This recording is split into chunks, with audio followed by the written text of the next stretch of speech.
Friends, நான் உங்கள் Zubaida Jacks கிச்சன்லேருந்து. இது உங்களுக்கான சேனல் நமது மொழியில். ஸோ இதை செய்கிறதுக்கு ஃபஸ்ட்டு நான் இங்கே வந்து ஒரு மண் சட்டி வச்சுருக்கேன். மண் சட்டி வந்து இந்த மாதிரி கடாய் டைப்லேயே இப்போ கிடைக்கிது, நீங்கள் இந்த மாதிரியே வாங்கிக்கலாம். இப்போ இது நல்லா வந்து சூடானதுக்கப்புறம் இதில் நல்லெண்ணெய் 1 டேபிள் ஸ்பூன் ஊற்றிட்டு ஒரு 100 கிராம் வந்து வெண்டைக்காவை இந்த மாதிரி கட் பண்ணி வச்சுருக்கேன், அதையும் இதில் சேர்த்துடுறேன். சேர்த்துட்டு நல்லா அதை வந்து நம்ம வதக்கிக்கிறணும். வெண்டைக்காயில் இருக்க விழுவிழுப்பெல்லாம் போகணும். அந்த மாதிரி நல்லா சூடாக ஒரு 5 நிமிஷத்துக்கு வதக்கி எடுத்துக்கலாம். இப்போ வெண்டைக்காய் நல்லா வதங்கிருச்சு, ஒரு 5 மினிட்ஸ்க்கு வதக்கியாச்சு. அந்த விழுவிழுப்பு எல்லாமே நல்லா போயிடுச்சு. இப்போ இந்த வதக்கின வெண்டைக்காவை நான் வந்து ஒரு பிளேட்டுக்கு மாற்றிட்டு திரும்ப அந்த மண் சட்டியை திரும்ப கேஸில் வச்சிடுறேன், ஸ்டவ்வில் வச்சிடுறேன். இப்போ இதில் நம்ம வந்து 1 டேபிள் ஸ்பூன் நல்லெண்ணெய் ஊற்றிட்டு இதில் கொஞ்சமாக, அதாவது 1 ஸ்பூன் கடுகு உளுத்தம்பருப்பு நல்லா வெடித்து வந்ததுக்கப்புறமேட்டு 1 ஸ்பூன் சீரகமும் நல்லா பொரிஞ்சிருச்சு. 1/2 ஸ்பூன் வெந்தயம். நான் வந்து மெஷரிங் ஸ்பூனில் போடுறனால 1/2 ஸ்பூன் வந்து ஃபுல்லாக தெரியுது, அது வந்து 1/2 ஸ்பூன் அளவுக்கு வெந்தயம் போட்டிருக்கேன். வெந்தயம் நல்லா செவந்து வரட்டும். அடுத்து இதில் ஒரு 5லேருந்து 6 பல்லு பூண்டு, மீடியம் சைஸ் பூண்டை போட்டுக்கலாம். அதுவுமே நல்லா அந்த எண்ணெயோட பொரியட்டும். அடுத்து சின்ன வெங்காயம் 100 கிராம் இந்த மாதிரி நறுக்கி வச்சுருக்கேன், அதையும் வந்து இதில் சேர்த்துடலாம். புளிக்குழம்புக்கு எப்போயுமே சின்ன வெங்காயம் சேர்த்துக்கோங்க, ரொம்ப டேஸ்டியாக இருக்கும். இப்போ நல்லா இந்த எண்ணெயோடு அப்படியே நம்ம எல்லாத்தையும் சேர்த்து நல்லா சுருள வதக்கிக்கலாம். இப்போது வெங்காயம் நல்லா வதங்கிருச்சு, கலர் மாறி லைட்டாக பிங்க் கலரில் இருக்குது பாருங்கள். இப்போ இதில் மீடியம் சைஸ் தக்காளி 3 நாட்டு தக்காளி சேர்த்துட்டு அதுக்கப்புறம் இதில் 1 ஸ்பூன் மிளகாய்த்தூள், 1/2 ஸ்பூன் மஞ்சள் தூள், தனியாத்தூள் 1 டேபிள் ஸ்பூன், அதுக்கப்புறம் சுவைக்கேற்ப உப்பு, இது எல்லாத்தையும் சேர்த்து நல்லா ஒன்று சொன்னாப்புல நம்ம வந்து வதக்கி விட்டுக்கலாம். வெங்காயமும் தக்காளியும் நல்லா மசிஞ்சு வரணும், அது அளவுக்கு நம்ம வதக்கிக்கிறணும். அப்போ தான் வந்து டேஸ்ட்டாக இருக்கும். சரியாக வதங்கலை அப்படின்னா உங்களுக்கு வந்து அந்த டேஸ்ட்டு கிடைக்காது. அதனால் நல்லா சுருள வதக்கிக்கோங்க. இப்போ இதில் நான் கொஞ்சமாக தண்ணி ஊற்றி திரும்பவும் வேக வச்சு எடுத்துக்கிறேன். கருவேப்பிலை கொஞ்சம் சேர்த்துக்கோங்க, அது வந்து நல்ல ஒரு மணம் கொடுக்கும். இப்போ பார்த்தீங்கன்னா தெரியும், நல்லா வந்து அந்த எண்ணெய்லாம் சைட்ஸில் பிரிஞ்சு வர ஆரம்பிச்சிருச்சு. அப்படியே வந்து நல்லா தக்காளியெல்லாம் மசிஞ்சிருச்சு. இப்போ இதில் நான் வந்து ஒரு 100 ml புளி கரைச்சி வச்சுருந்த தண்ணியை ஊற்றிக்கிறேன். ஒரு கொதி வரட்டும். இப்போ நல்லா கொதிச்சிருச்சு. இப்போ இதில் நம்ம எடுத்து வச்சுருக்க தேங்காய் பால் ஊற்றிடலாம். ஒரு 1/4 மூடி தேங்காவை எடுத்து அரைச்சி பாலாக எடுத்து வச்சுருக்கேன், அதையுமே இதில் ஊற்றிட்டு அப்புறம் கொஞ்சம் அந்த தேங்காய் பால்லையே தண்ணியும் ஊற்றி இதில் ஊற்றிட்டேன். அவ்வளோதான் ஃப்ரெண்ட்ஸ், இப்போ நம்மளுடைய நல்ல புளிக்குழம்பு ரெடி ஆயிடுச்சு. உங்களுக்கு திக்னஸ் எவ்வளோ வேணுமோ அதுக்கு தகுந்த மாதிரி நீங்கள் வச்சுக்கலாம். இப்போ வந்து லைட்டாக ஒரு சூடானதுக்கப்புறம் நம்ம ஏற்கனவே வதக்கி வச்சுருக்கோம்ல வெண்டைக்காய், அதை இதில் போட்டுட்டு நல்லா கொதிக்க விட்டு மேலே கொத்தமல்லி தலையை தூவி இறக்கணும். அப்படின்னா சூப்பரான மண் சட்டி வெண்டைக்காய் புளிக்குழம்பு ரெடி ஆகிடும். ஸோ இதே மாதிரி நீங்கள் செஞ்சு பாருங்கள். செஞ்சு பார்த்துட்டு எப்படி வந்திருக்குன்ற உங்களுடைய கருத்தை மறக்காமல் கமெண்ட்டில் சொல்லுங்கள்.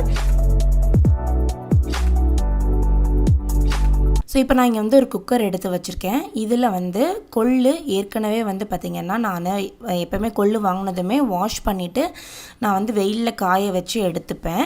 ஸோ அந்த மாதிரி நான் கொள்ளு எடுத்து வச்சுருக்கேன். அதை வந்து 2 கைப்பிடி அளவுக்கு குக்கரில் சேர்த்துட்டு நல்லா வறுத்து எடுத்துக்கிறேன். கொள்ளு நல்லா வந்து ஒரு 2 நிமிஷம் வந்து வறுத்து எடுத்துக்கிறணும். வறுத்ததுக்கப்புறம் ஒரு பட்னு வெடிக்கிற சவுண்டு கேட்கும். அந்த வெடிக்கிற சவுண்டு கேட்டதுமே வந்து நம்மளுக்கு கொள்ளு நல்லா வறுந்துருச்சு அப்படின்னு அர்த்தம். அதுக்கப்புறம் நம்ம இதில் வந்து தண்ணி ஊற்றிக்கலாம். ஸோ இப்போ நீங்கள் வந்து இந்த மாதிரி நான் வந்து கொள்ளை வந்து எப்போவுமே வாஷ் பண்ணி எடுத்து வைப்பேன். உங்ககிட்ட இந்த மாதிரி வாஷ் பண்ணாத கொள்ளு இருக்குன்னா நீங்கள் ஒரு வாட்டி வாஷ் பண்ணிவிட்டு அதுக்கப்புறம் வந்து நீங்கள் குக்கரில் சேர்த்துக்கோங்க. சேர்த்துட்டு இப்போ அதை நல்லா வந்து இந்த மாதிரி வறுத்துடுறேன். இப்போ வறுத்ததுக்கப்புறம் பார்த்திங்கன்னா இப்போ வந்து கொள்ளு வெடிக்க ஆரம்பிச்சிடுச்சு. இப்போ நீங்கள் பார்த்தீங்கனாலே தெரியும். இப்போ இதில் நம்ம வந்து ஒரு 2 கிளாஸ் அளவுக்கு நான் தண்ணி ஊற்றிடுறேன். தண்ணி ஊற்றிட்டு இதை வந்து விசில் போட்டு ஒரு 2 விசில் வந்து ஃபுல் ஃப்ளேம்லேயும் அப்புறம் ஸ்லோ பண்ணிவிட்டு அதை வந்து 15 மினிட்ஸ் லோ ஃப்ளேம்லேயும் வந்து குக் பண்ணி எடுத்துக்க போகிறேன். இப்போ கொள்ளு வெந்துட்டுருக்கு. அதுக்கு நடுவில் வந்து நம்ம ரசத்துக்கு தேவையான மசாலா வந்து அரைச்சிக்கலாம். ஒரு 3 பல்லு பூண்டு, 1 டீஸ்பூன் மிளகு, 1 டீஸ்பூன் சீரகம், இது எடுத்து வச்சுருக்கேன் மசாலா. இப்போ நான் வந்து அம்மியில் தட்டி எடுத்துக்க போகிறேன். இந்த அம்மி வந்து பார்த்திங்கன்னா கொஞ்சம் சின்ன சைஸ் அம்மி, நம்மளுக்கு அப்பார்ட்மெண்ட்ஸ்லாம் வச்சுக்கிறதுக்கு ரொம்ப ஈஸியாக கம்பேக்டாக இருக்கும். எனக்கு வந்து மிக்சியில் அரைச்சி செய்கிறத விட இந்த மாதிரி கொள்ளு ரசத்துக்கு வந்து அம்மியில் தட்டி போடும்போது ரொம்பவே டேஸ்ட்டாக இருக்க மாதிரி நான் ஃபீல் பண்ணுவேன் எப்போவுமே. ஸோ இப்போ நம்ம எடுத்து வச்சுருக்க சீரகம் மிளகையும் சேர்த்து நல்லா வந்து இதை வந்து தட்டி எடுத்துக்க போகிறேன். இது ரொம்ப சாஃப்டாக மையாக அரைக்கணும்னு தேவையில்லை, ஆனால் 1க்கு 2 நல்லா நசுக்கி எடுத்துக்கிறணும். இப்போ இதை ஃபுல்லாத்தையும் அரைச்சி எடுத்துடுறேன்.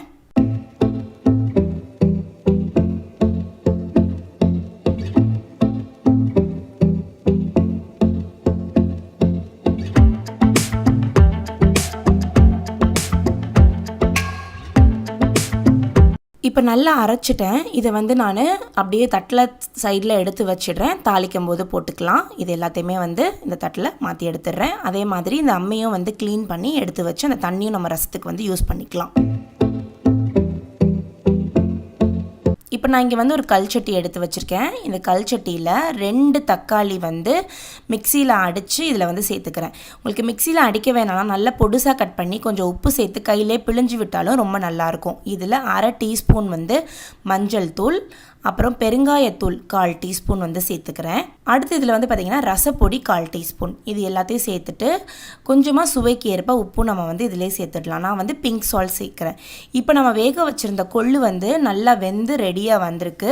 இப்போ இந்த காணப்பயிரோடைய தண்ணி, அதாவது இந்த கொள்ளை வந்து காணப்பயிறுன்னு சொல்லுவாங்க, இதோடைய அந்த தண்ணி இருக்குது பார்த்திங்களா, இதை மட்டும் நம்ம வந்து ரசத்தில் ஊற்றிக்கலாம். இப்போ இந்த காணப்பயிரை வந்து நம்ம துவையலாவோ இல்லை நம்ம இதவே வந்து சும்மா தாளித்து விட்டு ஒரு பருப்பாவோ வந்து ஈவினிங் டைம் ஸ்நாக்ஸாக வந்து எடுத்துக்கலாம். ஸோ இப்போதைக்கு அதில் வெறும் தண்ணி மட்டும்தான் சேர்த்து செய்ய போகிறேன். இந்த தண்ணியே வந்து பார்த்திங்கன்னா நல்ல வந்து ஒரு ஹெல்த் பெனிஃபிட்ஸ் நம்மளுக்கு வந்து கொடுக்கும். நம்ம பாடியில் இருக்க தேவையில்லாத வாட்டரை வந்து நம்மளுக்கு வந்து யூரினில் ஃப்ளஷ் பண்ணுறதுக்கு ரொம்பவே ஹெல்ப் பண்ணும். அடுத்து இப்போ ரசத்துக்கு எவ்வளோ தண்ணி வேணுமோ அந்தளவுக்கு நான் தண்ணி வந்து ஊற்றிடுறேன். தண்ணி ஊற்றிட்டு நல்லா எல்லாத்தையுமே மிக்ஸ் பண்ணி விட்டுறேன்.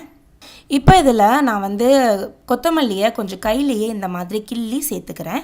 அடுத்து இப்போ நம்மளுடைய ரசத்தோடைய எல்லாமே வந்து கூட்டி ரெடியாக வச்சுருக்கேன். இப்போ இதை எடுத்து நான் வந்து ஸ்டவ் மேலே வச்சு நான் வந்து ஆன் பண்ணிடுறேன்.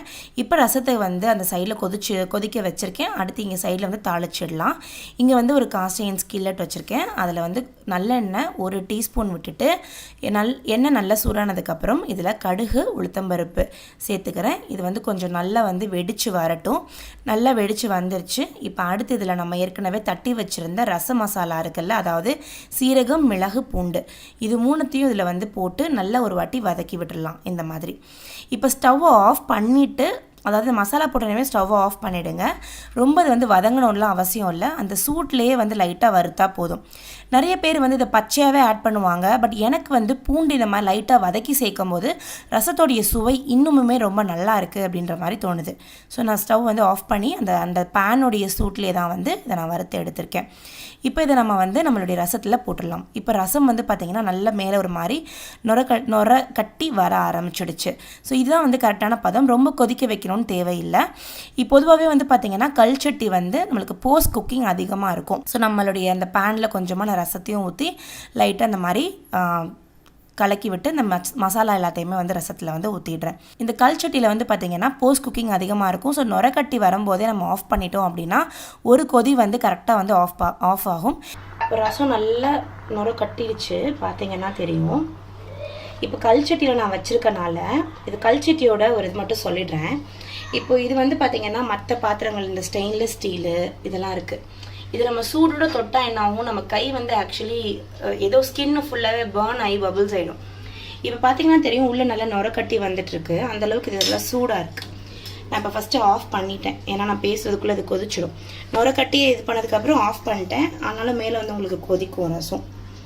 ஸோ அந்த சூடை வந்து நல்லா உள்வாங்கி வச்சுக்கிறோம். ஆனால் என்னால் கல்லை வந்து தொட்டு பேச முடியும். கல் வந்து பார்த்திங்கன்னா அந்தளவுக்கு நம்ம ஸ்கின்னை வந்து எப்போவுமே டேமேஜ் பண்ணாது. அதுதான் இயற்கையான ஒரு விஷயத்தில் நம்ம செய்யும்போது நம்மளுக்கு கிடைக்கிற நல்ல விஷயங்கள். இந்த கல்சட்டி மாக்கள் இருக்கு இல்லையா, இதில் வந்து மெக்னீஷியம் வந்து ரொம்பவே ஹையாக இருக்குது. ஸோ அதனால் இந்த ரசம் வந்து நம்மளுக்கு மெக்னீஷியம் சத்தும் சேர்த்து கொடுக்குது. ஸோ நல்லா இந்த மாதிரி ரெடி ஆகிடுச்சு. இப்போ பார்த்தீங்கன்னா தெரியும் ரசம் நல்லா வந்து ஒரு கொதி வந்துருச்சு. ஸ்டவ்வும் வந்து ஏற்கனவே வந்து ஆஃப் பண்ணியாச்சு. ஸோ சூப்பரான கொள்ளு ரசம் நம்மளுக்கு ரெடி ஆகிடுச்சு. இப்போ நீங்கள் என்கிட்ட கேட்கலாம், புளி தண்ணி சேர்க்கவே இல்லை, அப்போ எப்படி இதில் வந்து புளிப்பு வரும், தக்காளியோட புளிப்பு பத்துமா அப்படின்னு சொல்லிட்டு. ஸோ ஸ்டவ்வை ஆஃப் பண்ணதுக்கப்புறம் இதில் வந்து ஒரு பெரிய எலும்பச்சம்பழத்துடைய சாறு வந்து சேர்த்துக்க போகிறேன். ஸோ இப்போ வந்து நம்மளுக்கு புளி வந்து இதில் சேர்க்காதனால நம்மளுக்கு வெயிட் லாஸ்க்கு ஆல்ரெடி எடுத்துகிட்டு இருக்கோம் அப்படின்றதுனால இதில் வந்து லெமன் சேர்த்துக்கும் போது, லெமனில் உங்களுக்கு எல்லாருக்குமே தெரியும் நிறைய விட்டமின் சி இருக்குது. அண்ட் வெயிட் லாஸ்க்கு நம்மளுடைய இன்டெஸ்டைனை க்ளீன் பண்ணுறது லெமன் வந்து ரொம்பவே ஹெல்ப் பண்ணும். ஸோ அதனால வந்து பார்த்திங்கன்னா இப்போ நான் வந்து புளிக்கு பதிலாக லெமன் சேர்த்துக்கிறேன். ஸோ புளிப்பும் வந்து எல்லாமே பர்ஃபெக்டாக வந்து இதில் இருக்குது. ஸோ சூப்பர் பர்ஃபெக்டான கொள்ளு ரசம் வந்து ரெடி ஆகிடுச்சு. இந்த மாதிரி நீங்களும் வந்து இந்த கொள்ளு ரசத்தை செஞ்சு பாருங்கள். செஞ்சு பார்த்துட்டு எப்படி வந்திருக்கு அப்படின்ற கருத்தை மறக்காமல் கமெண்ட் செக்ஷனில் சொல்லுங்கள். உங்கள் வீட்டில் இருக்க குழந்தைங்கள்லேருந்து பெரியவங்க வரைக்கும் இந்த கொள்ளு ரசத்தை வந்து அவங்களோட டயட்டில் வந்து ஆட் பண்ணுங்கள். கண்டிப்பாக சூப்பரான பெனிஃபிட்ஸ் இருக்கும். இப்போ இங்கே ஒரு கடாய் எடுத்து வச்சுருக்கேன். ஸ்டவ் ஆன் பண்ணிவிட்டு கடாய் கொஞ்சம் நல்லா சூடாகட்டும். அடுத்து இதில் 2 டேபிள் ஸ்பூன் எண்ணெய் விட்டுக்கலாம். எண்ணெய் கொஞ்சம் நல்லா சூடானதுக்கப்புறம் இதில் 1/4 ஸ்பூன் கடுகு, கொஞ்சமாக உளுத்தம்பருப்பு, அதுக்கப்புறம் 1/4 ஸ்பூன் சீரகம், ஒரு 10 மிளகு, நல்லா பொடுசாக கட் பண்ண ஒரு வெங்காயம் சேர்த்து எல்லாத்தையும் நல்லா ஒன்று சொன்னாப்பில் வதக்கி விட்டுக்கலாம். இப்போ வெங்காயம் நல்லா வதங்கி நல்லா அந்த லைட்டாக வந்து அந்த பிங்க் கலர் மாறட்டும். அடுத்து இதில் கொஞ்சமாக கருவேப்பிலை சேர்த்துக்கிறேன். 2 பச்சை மிளகா கையிலேயே இந்த மாதிரி 2 உடச்சி இதில் வந்து சேர்த்துக்கலாம். அடுத்து 2 வரமிளகா சேர்த்துக்கலாம். காரத்துக்கு ரொம்ப நிறைய வந்து சேர்க்கணும்னு அவசியம் இல்லை. இந்த குழந்தைங்களுக்காக சேர்னால ரொம்ப காரம் சேர்க்க வேண்டாம். அடுத்து இப்போ நான் இங்கே ஒரு பொருளங்காவை தோலை சீச்சிட்டு இந்த மாதிரி கட் பண்ணி வச்சுருக்கேன். அதையும் இதில் சேர்த்துட்டு நல்லா வெங்காயத்தோடு சேர்த்து நல்லா வதக்கிக்கலாம். பொடலங்காய் வேகிறதுக்கு ரொம்ப டைம் எடுக்காது. இந்த எண்ணெயிலே வதக்கும் போதே நல்லா வந்து வதங்கி வந்துடும் நம்மளுக்கு. இப்போ இதில் ஒரு 1/4 ஸ்பூன் அளவுக்கு மிளகாய்த்தூள், சுவைக்கு ஏற்ப உப்பு சேர்த்து திரும்ப ஒரு வாட்டி நம்ம கிளறி விட்டுடலாம். இப்போ ஒரு 5 நிமிஷம் ஆயிடுச்சு. நல்லா பார்த்தீங்கன்னா பொடலங்காய் சாஃப்டாக வெந்துருச்சு. இப்போ ஒரு 3 முட்டையை இதில் உடச்சி ஊற்றிக்கலாம். உடச்சி ஊற்றி நல்லா அப்படியே டக் டக் டக்குன்னு கிளறி விட்டுக்கலாம். முட்டையை உடச்சி ஊற்றுனதுக்கப்புறம் ஃப்ளேமை ஃபுல் ஃப்ளேமில் வச்சுக்கோங்க. இப்போ நம்ம நல்லா இதை வந்து ஒரு வாட்டி கிளறி விட்டுட்டோம் அப்படின்னா நல்லா நம்மளுக்கு ஒரு மாதிரி பொடி மாஸ் மாதிரி வந்துடும். நம்ம இதை இப்படியே சர்வ் பண்ணலாம். சாம்பார், ரசம் இதுக்கு எல்லாத்துக்குமே ரொம்ப நல்லாயிருக்கும் சைட் டிஷ்ஷாக வச்சு. நான் எப்போவுமே என்ன பண்ணுவேன் அப்படின்னா இந்த மாதிரி செஞ்சேன் அப்படின்னா இதில் கொஞ்சமாக நான் வந்து இந்த மாதிரி குக்டு ரைஸை வந்து ஆட் பண்ணிவிட்டு அதோட கொஞ்சமாக உப்பு, அதுக்கப்புறம் கொத்தமல்லி தழை போட்டு கிளறிடுவேன். ஸோ ஹமீதோட லஞ்ச் பாக்ஸ்க்கு வந்து பார்த்திங்கன்னா பொடலங்காய் ஃப்ரைட் ரைஸாக கொடுத்து விட்டுருவேன். அவனுக்கு வந்து ரொம்ப ரொம்ப பிடிக்கும். இந்த மாதிரி செஞ்சு கொடுத்தோம் அப்படின்னா ஃப்ரைட் ரைஸ் ஃபீலில் இருக்கும், டக்குன்னு சாப்பிட்ருவான். இதே வந்து ஒரு பொரியலாக பக்கத்தில் வைக்கும்போது அந்த அளவுக்கு வந்து எடுத்துக்க மாட்டான். ஸோ நீங்களும் இதே மாதிரி நீங்கள் வந்து ஒரு லஞ்ச் பாக்ஸ்க்கு ட்ரை பண்ணி பாருங்கள். இந்த ஐடியா உங்களுக்கு பிடிச்சிருக்கா அப்படின்னு சொல்லிட்டு. ஸோ இது ரொம்ப டேஸ்ட்டாகவும் இருக்கும், ரொம்ப நல்லாவும் இருக்கும். நல்லா இந்த மாதிரி 2 ஸ்பூனை வச்சு கிளறி விட்டுட்டோம் அப்படின்னா நம்ம கடையிலலாம் வாங்குற சிக்கன் ஃப்ரைட் ரைஸ் இருக்குல்ல, அதே மாதிரி ஒரு பொடலங்காய் ஃப்ரைட் ரைஸ் நம்மளுக்கு வீட்டிலேயே ரெடி ஆயிரும். ஸோ ரொம்ப சட்டுன்னு வீட்டில் இருக்கக்கூடிய பொடலங்காய், அதுக்கப்புறம் ஒரு 3 முட்டையை வச்சு ஒரு சூப்பரான லஞ்ச் பாக்ஸ் ரெசிபி இன்றைக்கி உங்களோட ஷேர் பண்ணியிருக்கேன். இந்த ரெசிபி பிடிச்சிருக்கு அப்படின்னா மறக்காமல் லைக் பண்ணுங்கள், உங்கள் ஃப்ரெண்ட்ஸ் அண்ட் ஃபேமிலிஸோட ஷேர் பண்ணுங்கள். அண்ட் நீங்கள் ட்ரை பண்ணிவிட்டு எப்படி வந்திருக்கு அப்படின்றத எனக்கு மறக்காமல் கமெண்ட் செக்ஷனில் சொல்லுங்கள். உங்களோட கமெண்ட்டுக்காக நான் வெயிட் பண்ணிகிட்ருப்பேன். அண்ட் நீங்கள் ட்ரை பண்ண ரெசிபியை ஃபோட்டோ எடுத்து நீங்கள் இன்ஸ்டாகிராமில் என் கூட ஷேர் பண்ணிக்கலாம். நான் உங்களை அடுத்த வீடியோவில் சந்திக்கிறேன். அது வரைக்கும் பை பாய். ஒரு 2 நெல்லிக்காவை நம்ம இந்த மாதிரி கட் பண்ணி எடுத்துக்கலாம். நெல்லிக்காய் வந்து பார்த்திங்கன்னா நம்ம டீசீட் பண்ணுறது ரொம்ப ஈஸி தான். நெல்லிக்காயிலே இந்த மாதிரி நம்மளுக்கு நீளமாக கோடு இருக்கு இல்லையா, அதை வந்து ஃபஸ்ட்டு இந்த மாதிரி லைட்டாக அந்த கோட்டுக்கு மேலேயே நம்ம இந்த மாதிரி வந்து கத்தியை வச்சு இந்த மாதிரி லைட்டாக கட் பண்ணிவிட்டு அப்புறம் நீங்கள் பாருங்கள் லைட்டாக லூஸ் பண்ணோன்னா தனியாக வந்து விழுந்துடும். ஸோ நம்மளுக்கு வந்து இந்த நெல்லிக்காவை வந்து டீசீட் பண்ணுறது ரொம்ப ஈஸியாக இருக்கும். அவ்வளோதான். அப்படியே நம்ம வந்து அந்த கோடுகளுக்கு மேலேயே இந்த மாதிரி அமுக்கி இது எல்லாத்தையுமே வந்து கட் பண்ணி எடுத்துக்கலாம். அந்த கடைசி இருக்கிறத மட்டும் லைட்டாக இந்த மாதிரி நம்ம ப்ரெஸ் பண்ணிவிட்டு இந்த மாதிரி நம்ம வந்து கட் பண்ணி எடுத்துட்டோம்னா நெல்லிக்காய் எல்லாமே வந்து இந்த மாதிரி நம்மளுக்கு டீசீட் பண்ணி சூப்பராக வந்து கிடச்சிடும். 3 தக்காளி எடுத்திருக்கேன். இந்த 3 தக்காளியுமே நம்ம வந்து ரஃப்பாக சாப் பண்ணி எடுத்துக்கலாம். சும்மா 1க்கு 2 போட்டுக்கலாம். இங்கே ஒரு மிக்சர் ஜார் எடுத்திருக்கேன். இப்போ இதில் நம்ம வந்து கட் பண்ணி வச்சுருந்த நெல்லிக்காய் சேர்த்துக்கலாம், 2 பச்சை மிளகா, இப்போ நம்ம கட் பண்ணி வச்சுருந்த தக்காளி, இதோட சேர்த்து ஒரு துண்டு அளவுக்கு இஞ்சி, இது எல்லாத்தையுமே நம்ம அதில் சேர்த்துட்டு ஸோ இப்போ இதிலேயே வந்து பார்த்திங்கன்னா நம்ம அஞ்சரை பெட்டியிலேருந்து எடுத்து 1/2 டீஸ்பூன் மிளகு, 1/2 டீஸ்பூன் சீரகம், இது எல்லாத்தையும் நல்லா ஒன்று சொன்னாப்பில் சேர்த்து அடித்து எடுத்துகிட்டு வந்துடலாம். தண்ணி எதுவுமே தேவையில்லை, தக்காளியில் இருக்க தண்ணியே நம்மளுக்கு போதுமானது. இப்போ இதை நம்ம வந்து மூடி அடிச்சுக்கலாம். இந்த அளவுக்கு பேஸ்ட்டாக அடித்து எடுத்துகிட்டு வந்தாச்சு. அடுத்து இப்போ இங்கே நான் வந்து இங்கே ஒரு கல்சட்டி எடுத்து வச்சுருக்கேன். நிறைய பேர் வந்து நான் யூஸ் பண்ண ப்ராடக்ட்ஸ் பற்றி நிறைய பேர் கேட்குறீங்க. ஸோ அதுக்காக சொல்கிறேன். இந்த கல்சட்டி வந்து பார்த்திங்கன்னா ஃபுல்லி கிரைண்டட். இது வந்து வித் லிட்டோடையே வந்துடும். இது வந்து பார்த்திங்கன்னா ஒரு 1.25 லிட்டர் வந்து பிடிக்கக்கூடியது. ஸோ நம்மளுக்கு வந்து ஒரு 4 பேர் இருக்க ஃபேமிலிக்கு சாம்பார் வச்சு சைடில் ரசம் வைக்கிறோன்னா தாராளமாக இது போதுமானது. இப்போது இதில் வந்து பார்த்திங்கன்னா நம்ம அரைச்சி வச்சுருந்த நெல்லிக்காய், தக்காளி, சீரகம், பூண்டு, இஞ்சி, பச்சை மிளகாய் எல்லாம் போட்டிருந்தோம்ல, அதை வந்து இதில் நம்ம சேர்த்துடலாம். இப்போ இதில் எக்ஸ்ட்ராவாக தண்ணி ஊற்றி இதையுமே இதில் வந்து நம்ம ஊற்றிக்கலாம். இதில் ஒரு 1/2 டீஸ்பூன் மஞ்சள் தூள், இதில் ஒரு டீஸ்பூன் வந்து நான் ரசப்பொடி சேர்க்குறேன். இதில் சுவைக்கு ஏற்ப உப்பு. நான் வந்து பிங்க் சால்ட்டு சேர்க்குறேன், அதனால் கொஞ்சம் அதிகமாக உங்களுக்கு தெரியும். நீங்கள் வந்து இந்த நார்மல் வெள்ளை உப்பு சேர்க்குறீங்கன்னா கொஞ்சம் கம்மியாக சேர்த்துக்கோங்க. இப்போ இது எல்லாத்தையும் நல்லா ஒன்று சொன்னாப்புல நம்ம வந்து கலந்து விட்டுக்கலாம். இப்போது இது எல்லாத்தையுமே கரைச்சி ரெடி பண்ணிட்டோம். இப்போ தான் நம்ம வந்து கல் சட்டியில் செய்யும் போது ஆன் பண்ணணும். இப்போ நம்ம ஸ்டவ் ஆன் பண்ணிக்கலாம். இப்போ ரசத்தை வந்து கொதிக்கிறதுக்கு ஏற்றியாச்சு. இது நம்மளுக்கு நல்லா கொதிச்சு வரட்டும். அடுத்து தாளித்து கொட்டினோன்னா மணக்க மணக்க ரசம் ரெடி ஆகிடும். டேஸ்ட் பண்ணி பார்த்துடலாம் இப்போவே லைட்டாக.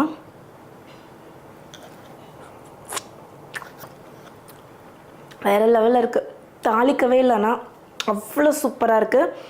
கொஞ்சம் கொதி வந்ததுக்கப்புறம் தாளிச்சிருனே காட்டுறேன்.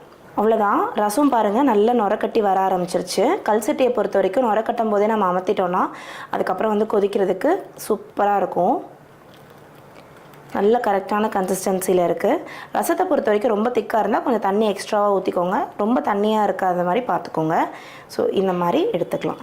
அவ்வளோதான். இப்போ நம்ம ஸ்டவ் ஆஃப் பண்ணிவிட்டு இதை இறக்கிடலாம். இப்போ இதை நம்ம இறக்கிடலாம். நான் ஸ்டவ் ஆஃப் பண்ணிட்டேன், ஆனால் எவ்வளோ தலைன்னு கொதிக்குது. கீழே ஸ்டவ் ஆஃபில் இருக்குது. ஸோ கல் சட்டியை பொறுத்த வரைக்கும் போஸ்ட் குக்கிங் வந்து அதிகமாக இருக்கும். ஸோ அதனால் கல் சட்டியில் ரசம் வைக்கிறீங்கன்னா அதை பார்த்துக்கோங்க. ரொம்ப கொதிச்சிச்சுன்னா அப்புறம் திக்காகிடும் ரசம். அப்படியே நம்ம தலைன்னு கொதிக்கிற ரசத்தை இறக்கி வச்சிடலாம். இப்போ இதில் ஒரே ஒரு குழிக்கரண்டி அளவுக்கு நான் வந்து பருப்பு வேக வச்ச தண்ணி, கொஞ்சம் பருப்பும் தண்ணியுமா சேர்த்து இதில் வந்து சேர்த்துருக்கேன். இது வந்து எக்ஸ்ட்ராவாக டேஸ்ட் ஆட் பண்ணும். இப்போ நான் இங்கே ஒரு தாளிப்பு கரண்டி எடுத்து வச்சுருக்கேன். தாளிப்பு கரண்டி நல்லா சூடாயிடுச்சு. இப்போ இதில் நம்ம 2 டேபிள் ஸ்பூன் எண்ணெய் விட்டுக்கலாம். இப்போ எண்ணெய் நல்லா சூடாயிடுச்சு. இதில் கடுகு உளுத்தம்பருப்பு போட்டு தாளிக்க போகிறோம். ஸோ கடுகு உளுத்தம்பருப்பு ரெண்டையும் சேர்த்துருக்கேன். நம்ம ஏற்கனவே வந்து சீரகம் சேர்த்துருக்கோம், அதனால் கொஞ்சமாக சீரகம். அடுத்து வந்து பார்த்திங்கன்னா பூண்டை வந்து நல்லா பொடுசாக கட் பண்ணி வச்சுருக்கேன். பூண்டு, கொஞ்சமாக கருவேப்பிலை. தாளிக்கும் போதே கொஞ்சமாக கொத்தமல்லி. அவ்வளோதான். ஸ்டவ் ஆஃப் பண்ணிடலாம். இது எல்லாத்தையும் நல்லா மிக்ஸ் பண்ணிக்கலாம். நம்மளோட தாளிப்பு ரெடி. இப்போ இந்த தாளிப்பை நம்ம இதில் கொட்டிடலாம் வாங்க. ஸோ தாளித்து இதில் நம்ம சேர்த்துடலாம்.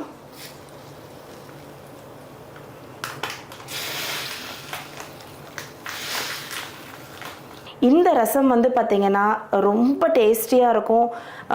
அதை உடம்பு முடியலை அப்படின்னா லைட்டாக அதை வச்சு நீங்கள் ஒரு ரசம் சாதம் அப்பளம் வச்சு சாப்பிட்டிங்கன்னா அவ்வளோ நல்லாயிருக்கும். இதை வந்து அப்படியே நம்ம வந்து கிளாஸில் ஊற்றி கூட குடிக்கலாம். ரொம்ப டிஃப்ரெண்ட்டான ரெசிபி, ரொம்ப டேஸ்டியான ரெசிபி. இது வரைக்கும் நீங்கள் ரசம் இந்த மாதிரி செஞ்சு பார்க்கலன்னா கண்டிப்பாக இதே மாதிரி செஞ்சு பாருங்கள் ஒரு தடவை. வத்தக்குழம்பு கல்ச்சட்டியில் வச்சா எப்பயுமே ரொம்ப டேஸ்ட்டாக இருக்கும். ஸோ இப்போ நான் இங்கே ஒரு கல்ச்சட்டி எடுத்து வச்சுருக்கேன். கல்ச்சட்டியை நல்லா கழுவிட்டு தண்ணி எதுவுமே இல்லாமல் தொடச்சி எடுத்து வச்சுருக்கேன். இப்போ இதில் 2 டேபிள் ஸ்பூன் அளவுக்கு நல்லெண்ணெய் விட்டதுக்கப்புறம் ஸ்டவ் ஆன் பண்ணிக்கலாம். ஸ்டவ் ஆன் பண்ணி எண்ணெய் நல்லா சூடாகட்டும். எண்ணெய் நல்லா சூடானதுக்கப்புறம் 1/4 டீஸ்பூன் அளவுக்கு வெந்தயம், 1 டீஸ்பூன் அளவுக்கு கடுகு உளுத்தம்பருப்பு, 1 டீஸ்பூன் அளவுக்கு கடலப்பருப்பு, சுண்ட வத்தல் 1 கைப்பிடி அளவுக்கு, இது எல்லாத்தையும் சேர்த்துட்டு நல்லா இதை வந்து பொரித்து எடுத்துக்கலாம். சுண்டவத்தல் நல்லா பொரிஞ்சிட்டும், அது வரைக்கும் இதை லைட்டாக அந்த மாதிரி நம்ம கிளறி விட்டுக்கலாம். நல்ல சுண்டவத்தல் பொரிஞ்சதுக்கப்புறம் இதில் ஒரு 10 இலை கருவேப்பிலை சேர்த்துட்டு, சின்ன வெங்காயம் ஒரு 10லேருந்து 20, பூண்டு ஒரு 5லேருந்து 6 இந்த மாதிரி கட் பண்ணி இதில் சேர்த்துக்கலாம். இப்போ இது எல்லாத்தையுமே சேர்த்து நல்லா வதக்கி எடுத்துக்கலாம். வெங்காயமும் பூண்டும் நல்லா சாஃப்ட் ஆகணும். இதுக்கு ஒரு 3லேருந்து 4 நிமிஷம் ஆகும். மீடியம் ஃப்ளேமில் வச்சு வதக்கிக்கலாம். பொதுவாக வத்தக்குழம்பு செய்கிறதுக்கு ஒரு ஸ்பெஷலாக எப்போயுமே மசாலா ரெடி பண்ணுவோம். பட் இன்றைக்கி அந்த ஸ்பெஷல் மசாலா இல்லாமல் ரொம்ப சிம்பிளாக நம்ம வந்து டக்குன்னு செய்கிறதுக்கு சாம்பார் தூள் வந்து சேர்த்துக்கலாம். இது வந்து பார்த்திங்கன்னா கல்யாண வீட்டுக்கு சமைக்கிறவங்க தான் இந்த டிப் வந்து என்கிட்ட ஷேர் பண்ணாங்க. வத்தக்குழம்பு பவுடருக்கு பதிலாக சாம்பார் தூள் சேர்த்து செஞ்சால் ரொம்பவே நல்லாயிருக்கும் அப்படின்னு சொல்லிட்டு. ஸோ இப்போ நான் வந்து 1 டீஸ்பூன் அளவுக்கு சாம்பார் தூள் இதில் சேர்த்துக்கிறேன். இல்லை 1 டீஸ்பூன் அளவுக்கு மிளகுத்தூள், 1 டேபிள் ஸ்பூன் அளவுக்கு தனியாத்தூள், இது எல்லாத்தையுமே சேர்த்துட்டு நல்லா அதை வதக்கி விட்டுக்கலாம். ஒரு எலுமிச்சம்பழம் அளவுக்கு புளியை எடுத்து அதை ஊற வச்சு நல்லா கரைச்சி ஒரு 10 நிமிஷத்துக்கு முன்னாடியே இதை வந்து எடுத்து வச்சுக்கிட்டேன். இப்போ கரைச்சி வச்சுருக்க புளி தண்ணியை ஒரு பாத்திரத்தில் ஊற்றிட்டு தேவையான அளவு தண்ணி சேர்த்துட்டு 1 டீஸ்பூன் அளவுக்கு மிளகாய்த்தூள், 1/2 டீஸ்பூன் அளவுக்கு மஞ்சள் தூள், 1 டீஸ்பூன் அளவுக்கு சீரகத்தூள், சுவைக்கு ஏற்ப உப்பு, இது எல்லாத்தையுமே இதில் சேர்த்துடலாம். இதோடையே ஒரு 5-6 கருவேப்பிலையும் சேர்த்து இதை தனியாக எடுத்து வச்சிடலாம். இப்போ வெங்காயம் நல்லா வதங்கிடுச்சு. வதங்கினதுக்கப்புறம் இப்போ நம்ம கரைச்சி வச்சுருந்த புளி கரைசலை இதில் ஊற்றிடலாம். இது எல்லாத்தையுமே சேர்த்து நல்லா வந்து கலந்து விட்டுறலாம். ஒரு கொதி வரட்டும்.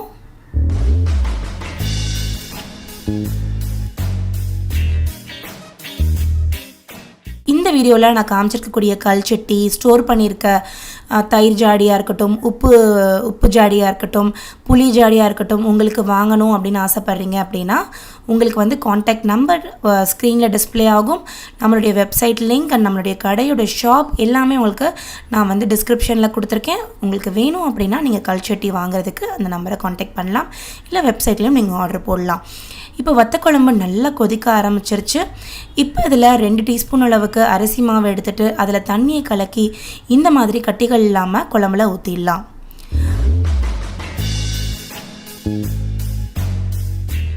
இப்போ ஒரு 5 நிமிஷம் நல்லா இந்த வத்தக்குழம்பு தளன்னு கொதிக்கட்டுங்க.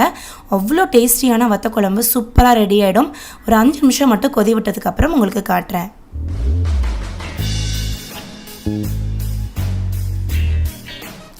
சூப்பராக கொதிக்க ஆரம்பிச்சிருச்சு வத்தக்குழம்பு. இதோட டேஸ்ட் அப்படியே நம்ம கல்யாண வீடுகளில் வைக்கக்கூடிய வத்தக்குழம்பு டேஸ்ட்லேயே இருக்கும். இதே மாதிரி ரொம்ப சிம்பிளாக டக்குன்னு செஞ்சிடலாம். நீங்கள் இந்த ரெசிபியை கண்டிப்பாக ட்ரை பண்ணி பாருங்கள். இப்போ நல்லா கொதிச்சிருச்சு. இதை நம்ம இப்போ வந்து ஸ்டவ் ஆஃப் பண்ணிடலாம். ஸ்டவ் ஆஃப் பண்ணதுக்கப்புறமே பொதுவாக கல்சட்டியில் வந்து பார்த்திங்கன்னா ஒரு 3லேருந்து 4 நிமிஷத்துக்கு கொதிச்சுக்கிட்டே தான் இருக்கும். அதுக்கப்புறம் வந்து அது நார்மலாக செட்டில் டவுன் ஆகிடும். இப்போ நான் ஸ்டவ் ஆஃப் பண்ணிவிட்டேன். நம்மளோட சூப்பர் டேஸ்டியான வத்தக்குழம்பு ரெடிங்க. இப்போ அதை ஒரு பாத்திரத்தில் மாற்றிட்டு அந்த கல்சட்டியில் இருக்கக்கூடிய அந்த மிச்ச குழம்புல கொஞ்சமாக சோறை போட்டு இந்த மாதிரி நல்லா மிக்ஸ் பண்ணி சட்டி சோறு சாப்பிட எனக்கு ரொம்ப ரொம்ப பிடிக்கும். உங்களில் எத்தனை பேருக்கு இந்த மாதிரி வத்தக்குழம்பு புளிக்குழம்பு வச்சா அதில் சோறு போட்டு பிசைஞ்சு சாப்பிட்றது ரொம்ப பிடிக்கும் அப்படின்றது எனக்கு கமெண்ட்டில் சொல்லுங்கள். சூப்பர் எம்மியான வத்தக்குழம்பு ரொம்ப சிம்பிளாக நான் இன்றைக்கி செஞ்சு காமிச்சிருக்கேன். இந்த ரெசிபி உங்களுக்கு பிடிச்சிருக்கும்னு நினைக்கிறேன். பிடிச்சிருக்கு அப்படின்னா மறக்காமல் அது லைக் பட்டனை கிளிக் பண்ணுங்கள். நம்ம சேனல் என்ன சப்ஸ்கிரைப் பண்ணலைன்னா மறக்காமல் சப்ஸ்கிரைப் பண்ணிக்கோங்க. பக்கத்தில் இருக்க பெல் பட்டனையும் கிளிக் பண்ணுங்கள். இந்த ரெசிபியை ட்ரை பண்ணி பார்த்துட்டு நம்மளுடைய கமெண்ட் செக்ஷனில் வந்து கமெண்ட் பண்ணுங்கள். அண்ட் நீங்கள் செய்கிற ரெசிபியோட ஃபோட்டோ எடுத்து இன்ஸ்டாகிராம்லேயும் ஷேர் பண்ணிக்கோங்க. நான் உங்களை அடுத்த ரெசிபியில் சந்திக்கிறேன். அது வரைக்கும் பை பாய்.